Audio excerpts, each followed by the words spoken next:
9x/4 + 12x³ + 28x² + ax + b என்ற பல்லுறுப்புக்கோவை ஒரு முழு வர்க்கம் எண்ணில் a, b இன் மதிப்பு காண்க. எப்போதும் போல் அதோடைய கெழுக்களை எடுத்து எழுதிக்கலாம். 9 + 12 + 28 + a + b. 9 வர்க்கமூலம் 3, இந்த 3 இங்கே எழுதிக்கிறோம். இந்த -12 பாதி +6, இது இந்த 3ஆல் வகுக்கணும்.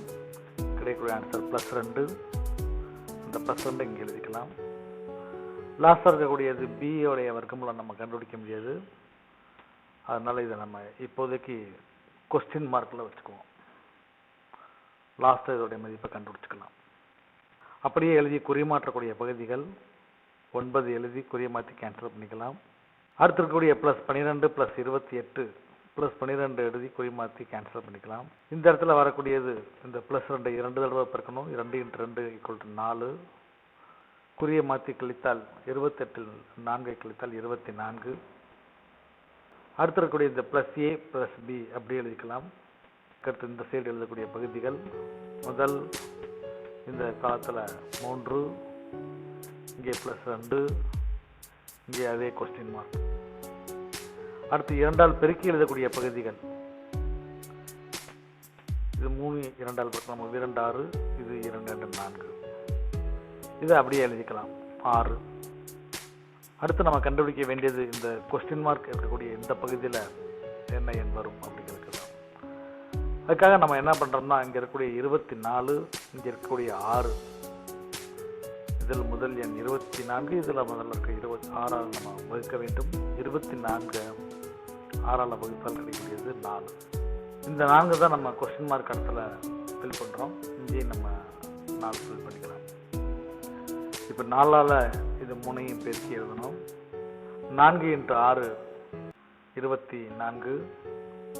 அடுத்து 4 × 4 16. 4 × 4 16.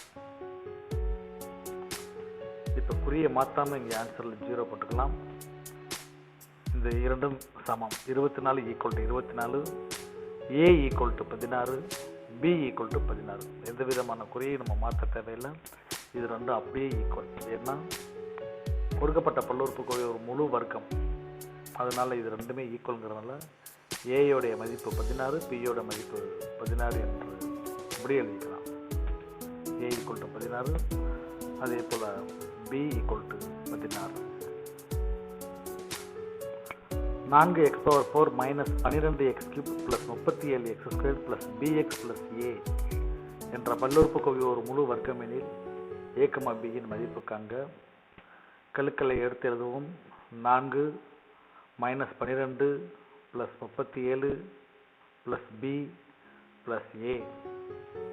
இந்த 4னுடைய வர்க்கமூலம் 2, அதை நம்ம இங்கே எழுதிக்கலாம். இந்த -12 பாதி -6, -6 இந்த 2ஆல் வகுத்தோம்னா கிடைப்பது -3. அப்போ இந்த இடத்துல -3 எழுதிக்கலாம்.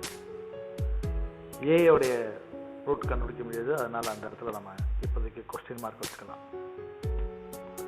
அடுத்து அப்படியே எழுதி குறிமாற்ற வேண்டிய பகுதிகள் 4 குறிமாற்றி கேன்சல் பண்ணிக்கலாம். -12 + 37, இங்கே -12 அப்படியே எழுதி குறிமாற்றி கேன்சல் பண்ணிக்கலாம். இந்த இடத்துல -3 2 தடவை பெருக்கணும். -3 × -3 = +9. குறிமாற்றி கழித்தால் கிடைப்பது 28. 37லிருந்து 9 கழித்தால் 28. அடுத்து இந்த b, a அப்படி எழுதிக்கலாம். இந்த சைடு உள்ள பகுதிகள் இங்கே 2, இங்கே -3, இங்கே கொஸ்டின் மார்க். அடுத்து 2ஆல் பெருக்கி எழுத வேண்டும். இங்கு 2 × 2 4, -3 × 2 -6. இந்த 4 அப்படியே எழுதிக்கலாம். அடுத்து கொஸ்டின் மார்க் இருக்க இடத்துல என்ன எண் எழுத வேண்டும்? ஏற்கனவே பார்த்தது தான். முதலில் இருக்கக்கூடிய 28 4ஆல் வகுக்க வேண்டும். 28 ÷ 4 = 7. அப்போ 7 தான் நம்ம கொஸ்டின் மார்க் இருக்க வேண்டிய இடத்துல எழுதக்கூடிய எண்கள், எழுதக்கூடிய எண். இப்போ 7ஆல் எல்லாத்தையும் பெருக்கி எழுதுவோம். 7 × 4 28, 7 × -6 -42, 7 × 7 +49. இப்போ இந்த இடத்துல அப்படியே 0 போட்டுக்கலாம். இது 2 ஈக்குவல், 28 ஈக்குவல் டு 28. அதே மாதிரி B equal to -42, A equal to +49.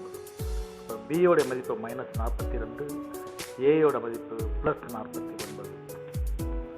இது ஏயின் மதிப்பு, இது A, Bயினுடைய மதிப்பு. A equal to 49, B equal to 42.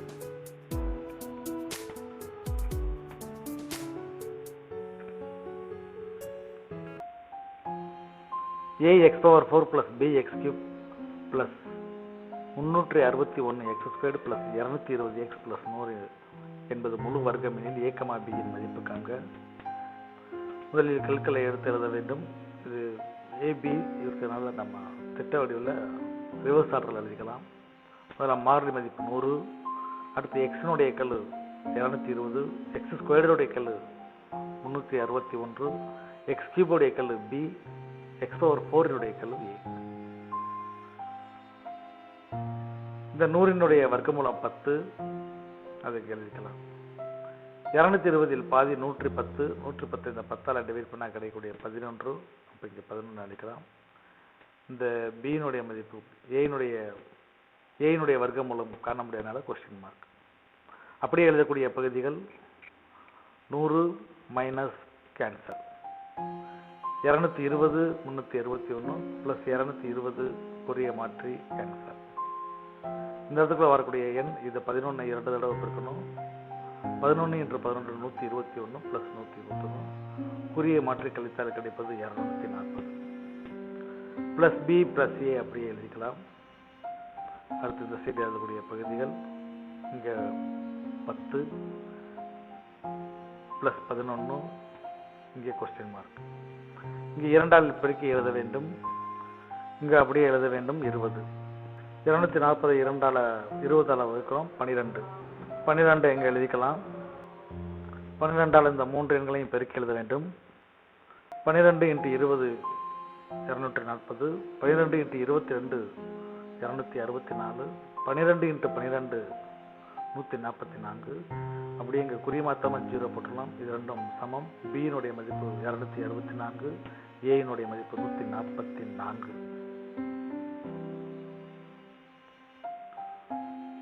So நம்ம கிடைப்பது ஏயினுடைய மதிப்பு 144, பியினுடைய மதிப்பு 264.